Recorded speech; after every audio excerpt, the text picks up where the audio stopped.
Hello YouTube, my neighbor is a trucker. Fran SoCal Marine. I'm going to try and show you as unprofessionally as possible how to use the old trusty Van Norman to bore engine blocks. This thing is amazing. I bought it on eBay for a great price. You do need the toolkit. I'm sure most of you watching this will probably never own one of these, but this thing is so cool. It cuts within 3/10,000ths of an inch accurately. So I'm going to quickly run you through all the steps required to use this machine and try not to sound like a total idiot and fumble around and fitz around to the phone. Alright? Now, I'm too lazy to edit this, so this is going to be one shot. If you have any complaints, write to your mom about it. So I'm going to go over the cutting bit. Alright, so over here you have the cutting bit, okay? It's a little guy like this, has a little screw on the back, and the screw has holes in it. And this little bit, you're able to sharpen it on the top of the tool. There's a little diamond stone up there, and the instructions are all in the book. I'm not going to cover that, but I'd say after every engine or two you want to give it a quick zap on the old wheel. I'm going to pause for a moment.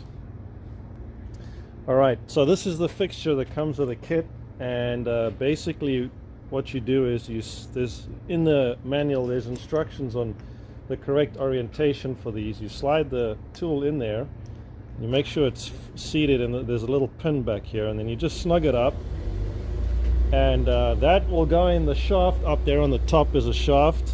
I guess y'all want to see. So for instance, you'd run the machine and you would put this in there, and you would just lightly dress it like so while this little wheel spins. Obviously the machine isn't on now. And so that's just, there's two positions on this thing. You'll unscrew this, you'll flip it around, and then you'll put it in the other side and it'll sharpen the other bit. You know, it's kind of straightforward. I'm not going to focus on that. I'm going to show you how this machine works. Okay, now we're going to cover these this very important tool right here. Alright, so this being a Chevy, I'm cutting this block 30 over, which is a very common size. I'm actually cutting at about 31 to 32 over, 32 more likely. This is a marine engine. It needs about at least 1,000th extra, at least a hyper piston. So this micrometer here, as you can see down the side here, it's got these numbers, a little bit shiny, but there it's on 4-inch. That's 450. That's 4 inches on the money. Okay, so what you do is you get your little, obviously sharpen the tip. Before you do that, there's a little set screw in there, and you lay this in here, and you don't want to damage these surfaces. Obviously treat this, this is a micrometer, but it's designed for this machine. See there, it's the Van Norman Perfecto, don't mess with it. So you gently screw in until it stops. So in this case, you can see here, I'm going to hold my bit so it doesn't fall out.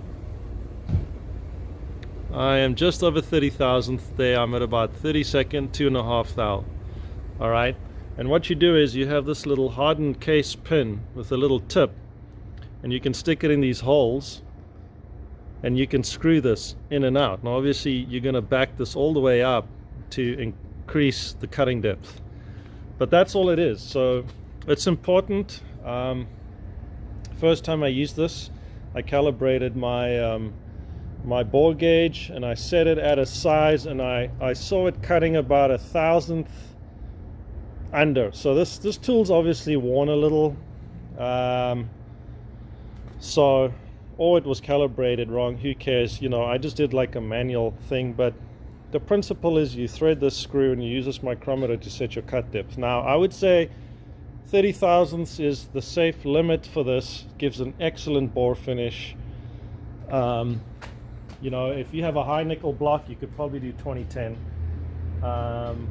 But you know, Chevys, you know, this is an L31 880 block 2-bolt, so I just kind of go for the money right off the bat. So it takes about 2 minutes just to cut down the hole, but I'm going to run you through the whole process now of how to really do everything. I'm not just going to half show you. All right, are you ready? All right, so as you can see here, there's a lot of junk going on. There's a little manual, but you don't need that because I'm helping you out here. So this is my holder that I use for just about everything. Because it takes so long to thread this, I have a separate one for big blocks. That is a whole 100,000th extra, because these screws are really kind of hard to turn, and so I just use one for small blocks, one for big blocks. And then you've seen me go through the procedure now. So here you can see the markings on this very nicely. Let me get this tool out. I put a piece of plastic poly tubing over the one I use a lot when I store it. But here you can see the markings are very, very nicely laid out for you. So I am currently at, of course it had to be angled. You can see there I've dialed this thing way back now, but I'm cutting at, let's get it down to 4 inches exactly. So there it is on 4 inches, and I've gone 5, 10, 15, 20, 25, 30. I've made my tool bit cut to about 2,000th, 32 thou over. And I've added 1,000th in because this cuts, you see there? I got to add about 1,000 to the cut. It's just a little off. I tried calibrating it, but it was so tight I didn't want to mess it up. So that's setting your cutting bit. Okay, I'm gonna walk you over to the machine, and I'm gonna go on wide angle, and I'm gonna go through a couple of controls here and things. So this is the power switch, sits up here. This little bar over here, you can set it to flip the switch at a certain depth, but it's a little sketch. I tried it once, and you know, usually the sleeves are slightly different, so I just don't use this anymore. But you know, you could set this to just cut the machine off at an inherent depth. If you need to go make tea every 5 minutes, this would be a wonderful feature. And if you were cutting sleeves that were, you know, there's webbings in here, if you go too deep you might end up hitting something at the bottom of the block. That you don't want to do. So this is the main bar. This is the dressing stone and the little dressing thing. So you put that little funny tool on here with your bit, and as the machine spins, this spins all the time, and you just use this to kind of dress the tip on top of this with a little drop of oil. It's on the manual. So let's walk you around over here, and this is the cool part. All right, so you can see there's this button over here that says, oh, it's a little bright in the background. See there, contract, expand. All right, now you see these little guys in here.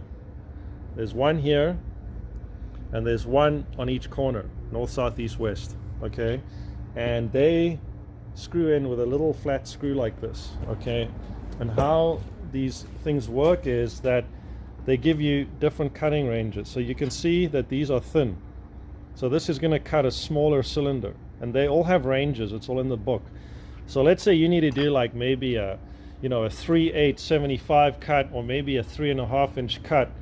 You'd use the very itty bitty small ones. If I have to do a big block, I have to go up to these big ones, because the max cutting limit on those poles that are there is like, I think, 60 over, and as we all know, big blocks are at least 120 thou over. 1, 2, 5 or something. So anyways, you've got 3 sets of these guys, and you know, they just allow you to, whoops, change it. Now I'm going to explain to you that this wheel over here, okay, if you push it in like that, the handle does nothing. All right, spins, and what's going to happen is when you power this thing on, if you push this wheel in, clutch in there is slowly going to grab onto this wheel and the whole machine is going to start cutting down slowly. It's like an auto feed. I would probably call this the auto feed, whatever this is. It's not really a button. All right, so I can pull this out and I can engage it in these notches in the handle, and that'll allow me to manually move this head up and down. So I'm going to go down here. See how the whole thing is just starting to go down the hole? Okay, now let's focus on these little pole guys here. Okay, so can you see here this button I showed you here? It's contract and expand. Now the reason there's two of these here is this is like a hard knob. This one is kind of spring loaded. So I'm going to just manually drop these down. Now obviously these are contracted to where they're smaller than the bore, right? So I'm just demonstrating how they work. You go down, and if I use this outer handle, I can screw it and I can feel like right there, there, it's tight. This one's like spring loaded. It's kind of almost like a thimble screw on a micrometer. So you don't want to like jam down on this thing and be all Chuck Norris on it. This one will give you a little bit of springiness so you can stop jamming down on that. They both do the same thing. Okay, so we're going to understand the principle of this now in a minute. I'm going to back these out again. You see how it's moving as I back it out? It's gradual, but it's happening. All right, now this is how you center the machine, but you center it before you lock it down. I'm going to run you down how that all works. Okay, now this machine, it's actually locked down. So let me see, I don't even know if I've cut this thing yet. Dang it, my tripod keeps catching on the gantry. Have I cut this thing? Yes, I have. Okay, great. So I'm going to unbolt the machine from the block now to show you how it works. And you can notice I have the main caps torqued down, which is very important because they will pull on the cylinders a bit. So anytime you do your cutting or your honing, your ball bearing honing, you don't need that on. But if you're going to put a rigid stone on here, you got to have these torqued because the cylinders all flex. Okay, we've run through the tool, we've run through the controls. I'm not going to show you guys how to take this apart. Now, just so you know, right under the bottom of the machine here, down there is, I'll pull it out in a minute, but it's just like a piece of pipe with a hole that sits in the mains, and it has a threaded bar that runs up, and it has a T-head that this connects to. So I'm going to pull this out now, and you'll see it happen. I'm going to go wide angle, just so you can kind of see. Now I have an overhead gantry here with a crane, and I have a strap. I call this the backup strap because this thing is heavy. Anytime you're disconnecting this, it's good to pull the strap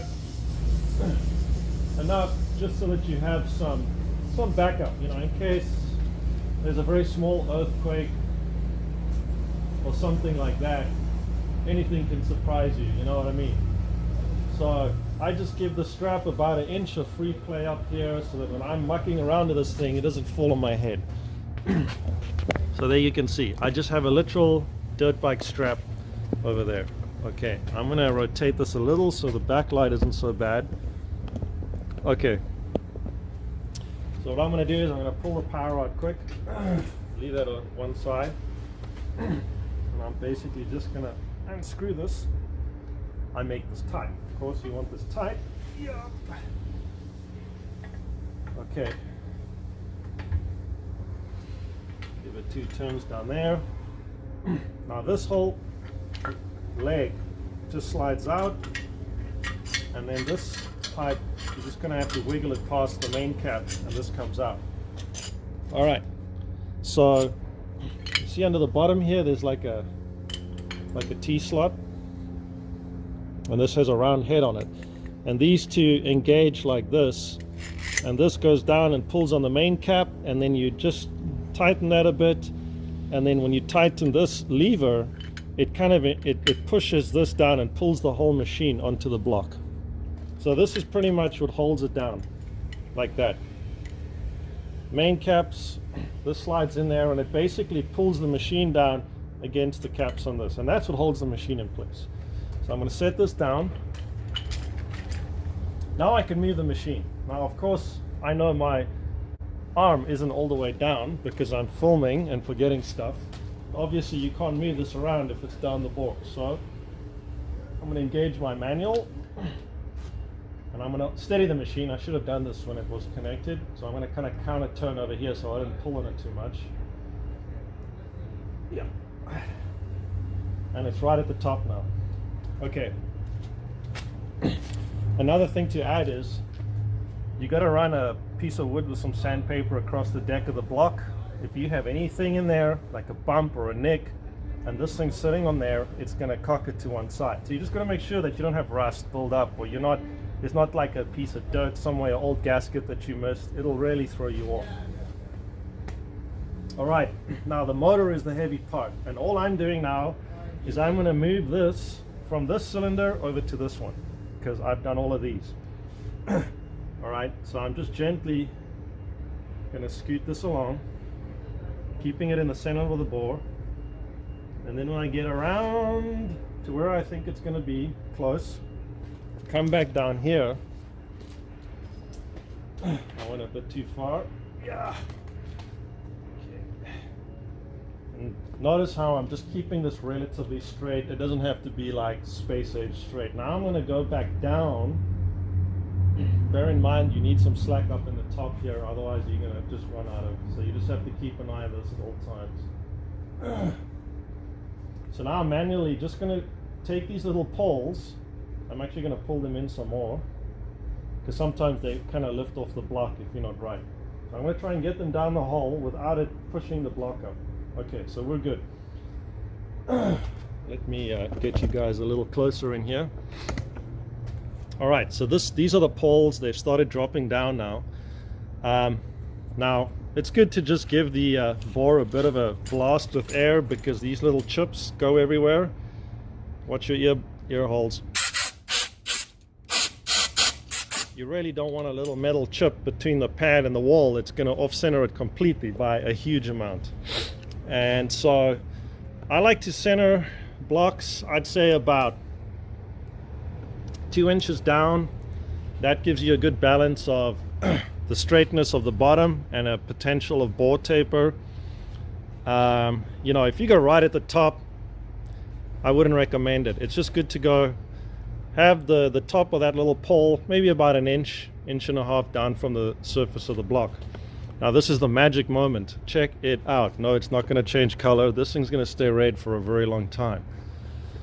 Bear in mind, my clamp is still, it's not under the machine. I'm now going to expand the poles and it's going to center the whole boring bar to the cylinder. Now, I mentioned the depth over here because if you wanted the truest cut, you'd go down. You can go down all the way far down to the bottom of the bore where it would be most original.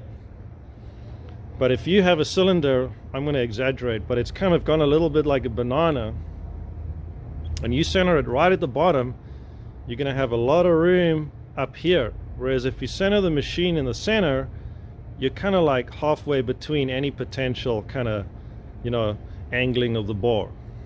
I haven't had that problem. It's just I'm giving you some theory.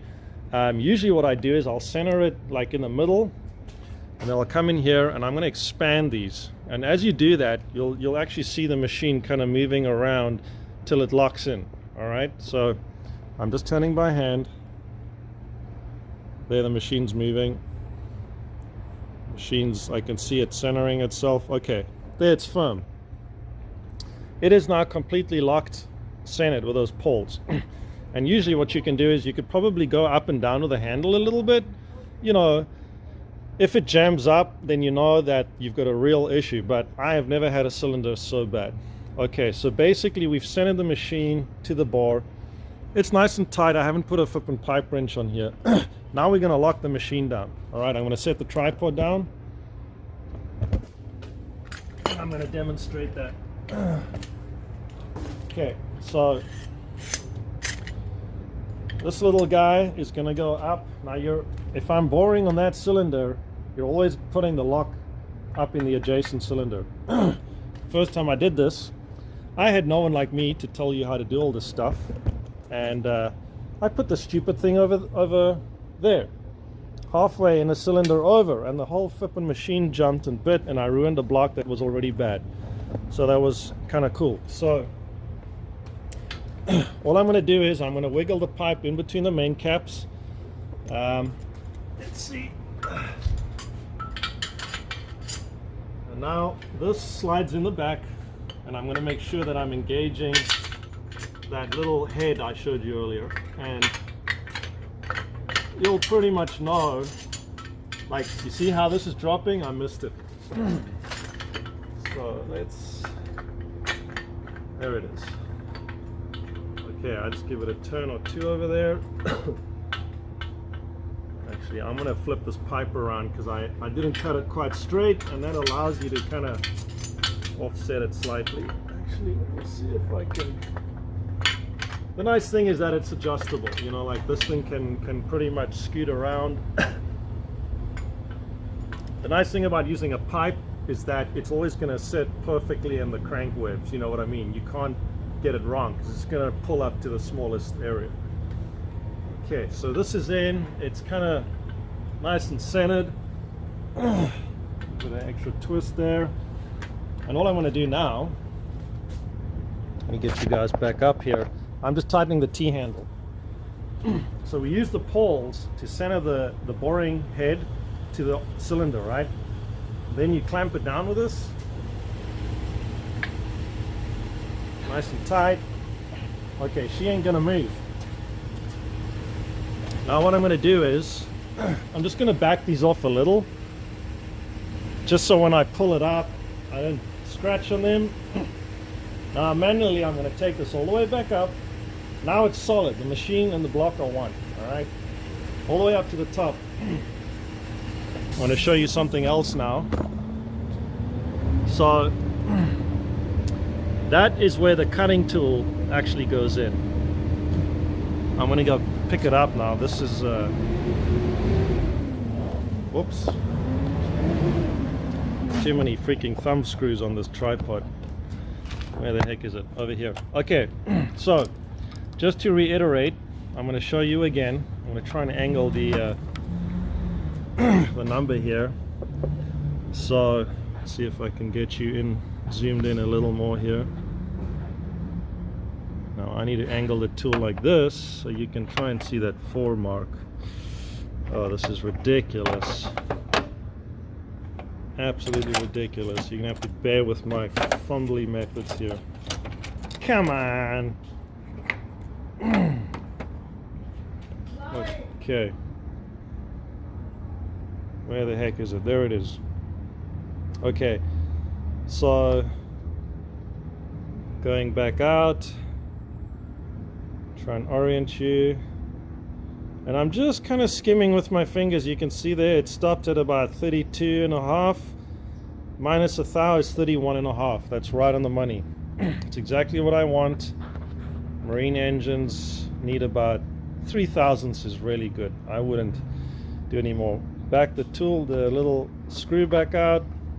You don't want to pull this out when it's tight. And now for the fun bit. Okay, you see how this tool says top?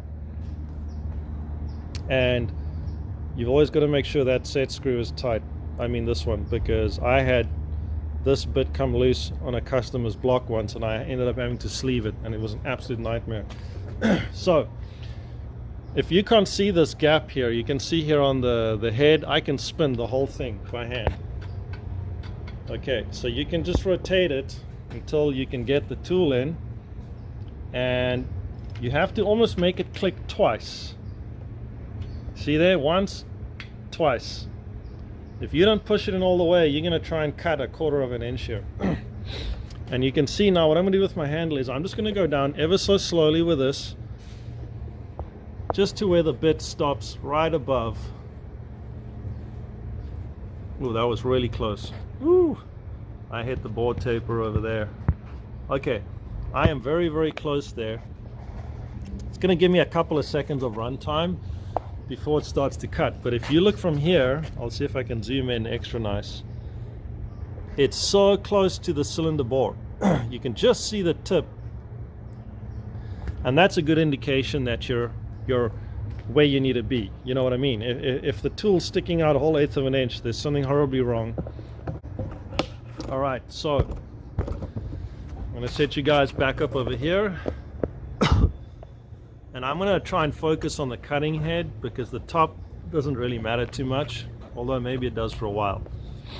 All right, so I'll run you through the sequence of what I'm going to do. I'm actually just going to run the machine for a few seconds with this in the middle, so it's not on the handle and it's not on the machine. Okay, just so you can see all the moving parts. Now, when I power the machine on and I engage the feed inside here, this whole head's going to start cutting down to here, a good 5-6 inches. So I got to make sure I have the slack up here. So it's bolted down, so I'm less worried. I just always have this around the head of the machine, and so I'm just going to run it so you can just see what it looks like. That's it. It's so smooth and quiet. And now I'm going to push this in, and this is going to start turning, and it's slowly going to drop down. And what I do is I use a flashlight down there. I just keep an eye on stuff. And once these have just gone under the surface, I kind of blow it out a bit, and then I just expand them a little. And what it does is if you have any trouble while this machine's going down, Lord forbid the bit jumps like I had, these will stop the bit from gouging a 100th cut out of it. It'll lock it in place if anything happened to go wrong. But you want to give it a little bit of, you want to back it off just a bit, because the machine's boring down, you've got these poles sticking out. If they're really tight, they're going to maybe drag a bit. So it's best to just give a little bit of groove there. And the bottom of the cylinders are not, not like always straight. And so at the end, it's going to go, it's going to go silent, and you really got to listen to where that bit has just pretty much cut the last little slice of the bore, and then you give it like 3-4 seconds and you shut it off, because if you just let it run, you can hit the webbing and ruin the machine, and then I'll cry. All right, so we're going to cut. And another thing is, I've noticed on some blocks, if I try and do like a 20 cut and the bore is worn, 20 is so tight, or if there's something went wrong when you centered this machine, you're going to hear it the moment this thing starts to cut. If you hear it whoosh, whoosh, whoosh, like it's cutting and then skipping, shut the machine down, because you might still be able to save it. You're completely off center and you're basically cutting and missing a section. Now, like I said, a worn cylinder on a 20,000th cut, you might experience it. I had one bore once that did it on me, and I really had to hone like an extra 1,000th out to just get rid of that, like that tiny little area that didn't cut. But for all intents and purposes, if the bore's not bad, if you've mic'd it up, 20 is easy. I mean, 30, you ain't ever gonna have a problem. But the whole point of what I'm trying to make is really pay attention to this in the first few seconds of cutting. Listen to the sound. Honestly, if you have to stop, you really can. You can stop the machine and you can crank it back up ever so carefully. If you get the tiniest of little scratches on there, you can hone it out. Just look for a concentric sound. Now, a single phase machine is always going to give you a little bit of a kind of a sound to it, but it's night and day difference. So I'm going to run the machine down. It's going to take about 2 minutes. I keep poking down there with my little flashlight, and I just kind of, you can see it moving down. I'll get you guys in there with the air. So yeah, let's do this. It's totally cool how this thing cuts, man. All right, power on. Nothing's happening. This is what you would do when you're dressing your bit up top. But since we want to cut, you see that wheel's going to start turning. There it goes. Let's get you guys in on the action here. All right. And it's going to start cutting real soon. I have to mention it does make some black dust, so just stand clear of it. See that? Perfect. Focus.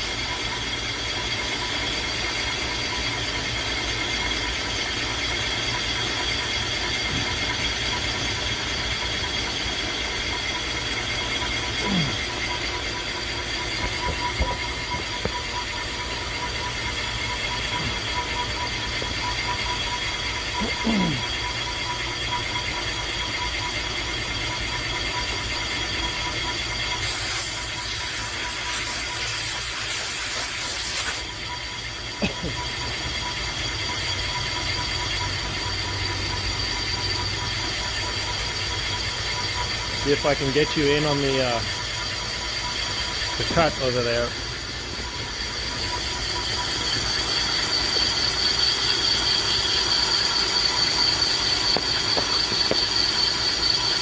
See that distinctive line? That's where the bit's cutting.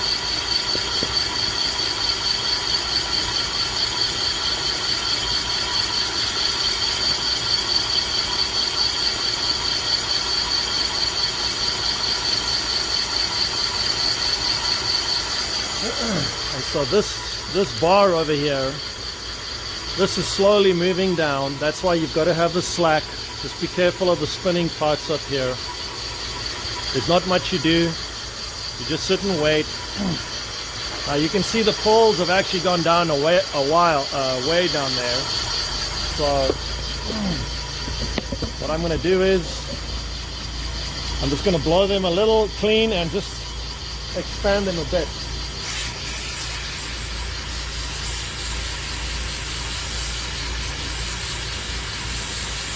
And then back it off a little bit. We're past halfway, so it doesn't take too long. It's really like 2 minutes, 1:45 on a small block Chevy.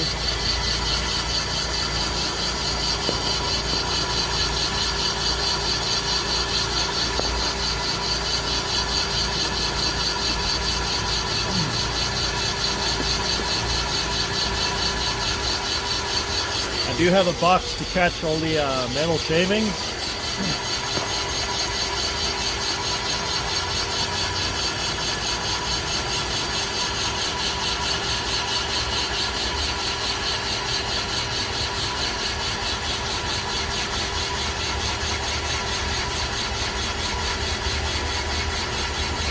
Getting close now.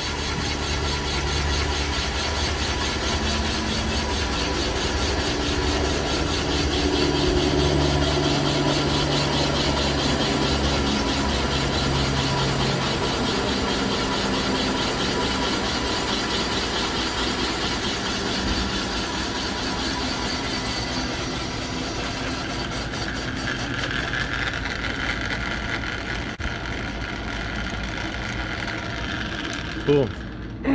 We're done. Good timing on the aeroplane there. So I don't think the phone picked up the sound. Let me get this tripod out. Okay. Now I'm going to walk you guys through the steps of removing the bit correctly so you don't wreck anything. So what you have now, and I'll get the camera under there. I'm going to disengage the auto clutch here. I'm going to engage the handle. Okay. Now what you want to do is, I don't even think it's going to work trying to get the tripod under there. Let me try. Let's see. Maybe we'll get lucky. Okay. There you can see the bit and the cutter head is just below the cylinder line. All right. So this is a good angle because I can get the tool out. If it was pointing against the wall here, I would just come up here, put my hand on this knob, and I would rotate it, because now it's pretty much free. It's not contacting anything because I let it go down about a 64th. So this is a good angle for me. Let me just change the camera view here so you guys can get a better idea of what I'm saying. So that's pretty good. So I can move it by hand, but now I'm going to drop it manually with the lever up at the top. I have my hand on the lever here. It's engaged in those teeth, and now I'm just physically, you can see I'm pushing the head down as far as it can go. Now this is a nice bore because I can get the bit, look at there, I can get it straight out of the block. But on some of these there's a ledge on the webbing and you have to kind of finagle it. You have to like mess around with it. So let's get you back to earth. I'm now going to show you how to get the tool out without being a tool.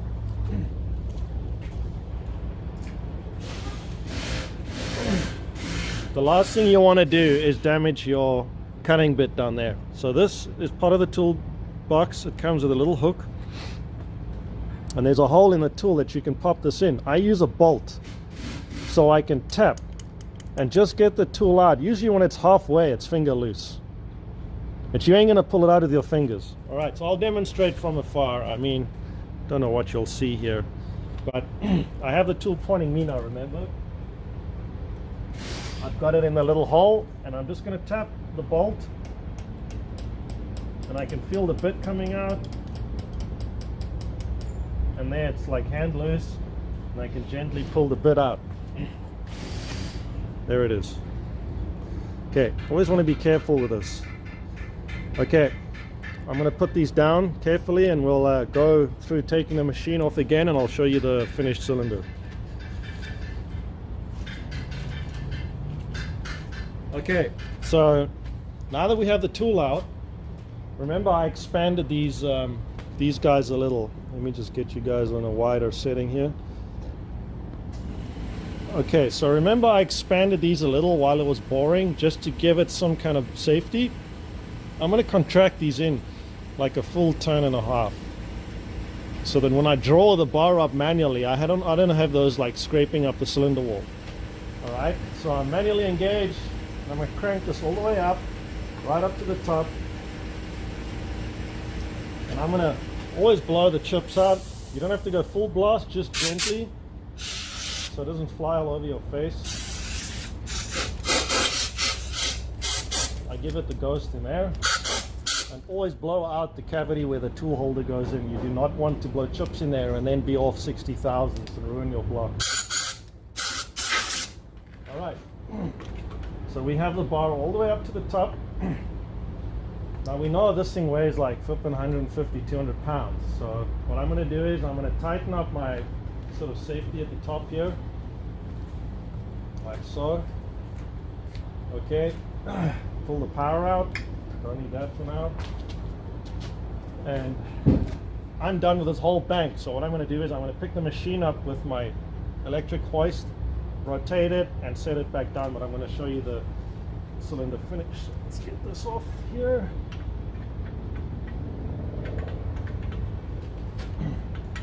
Turn on two. This guy out. Wiggle this guy out.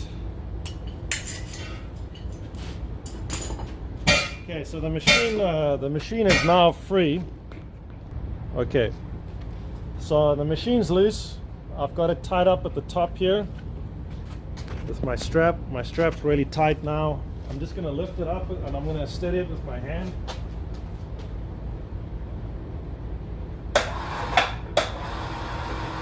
All right, so I'm just going to let it hang over there, like so.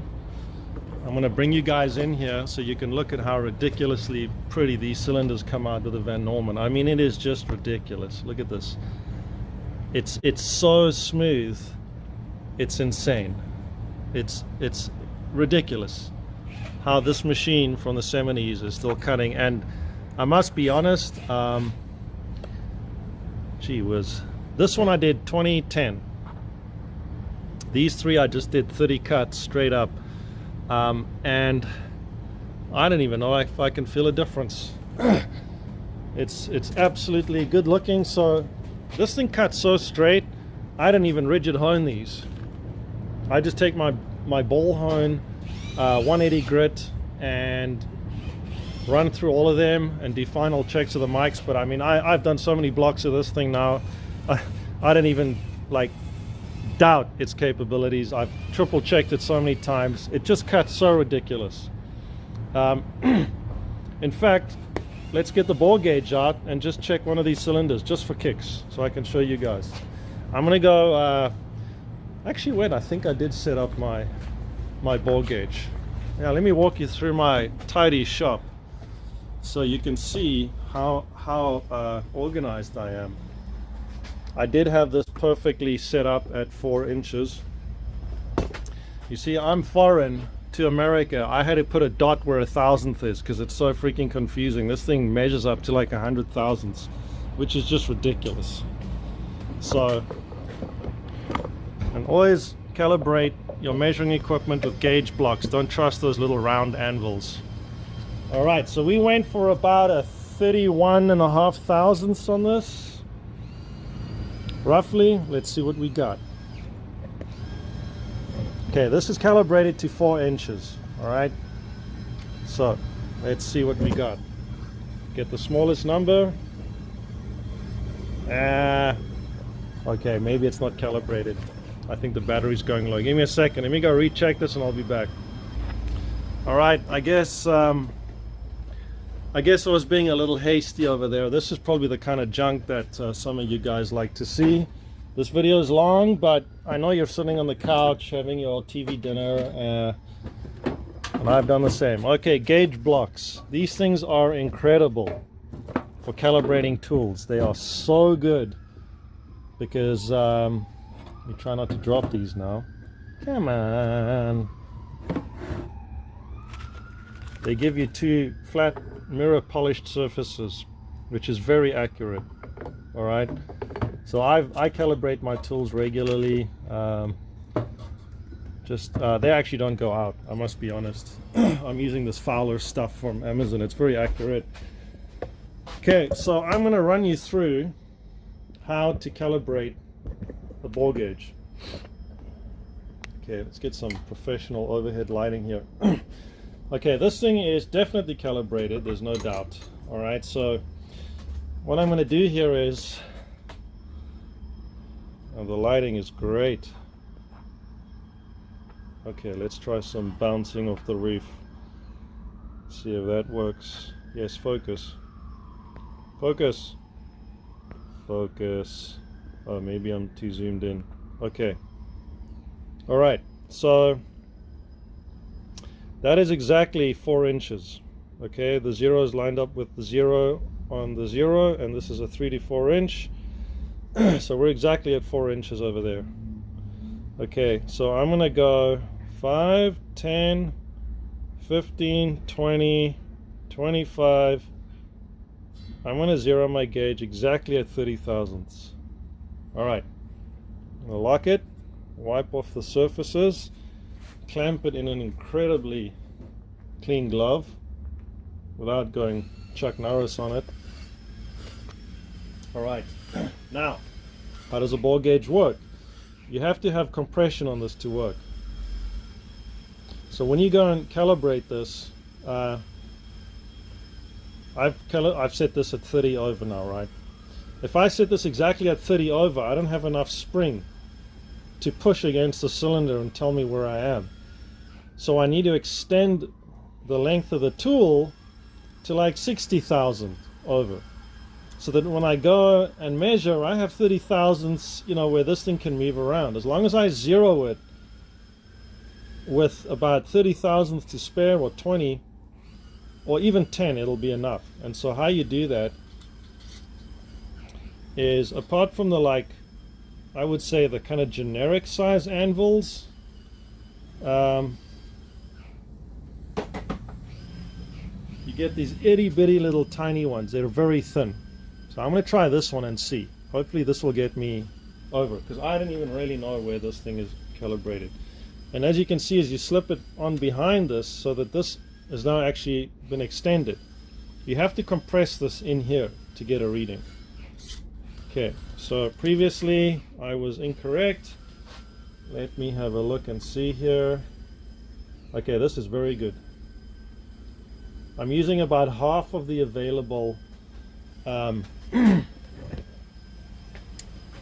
travel on this gauge, which is perfect. That's going to give me a lot. Okay, so how I do this, you won't see the screen very well, but I keep my finger on the 0 button and I keep looking for a smallest number and zeroing continuously. And you always got to compress the heel in first, and you have to make sure it doesn't jump off the gauge tips. All right, and so there, 0. I'm going to move this around in a -7.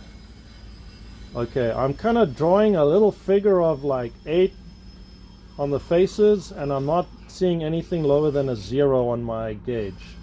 So this thing is perfectly calibrated to 30 over. All right, let's go put my readings to the test. I do get a little, just give me a second.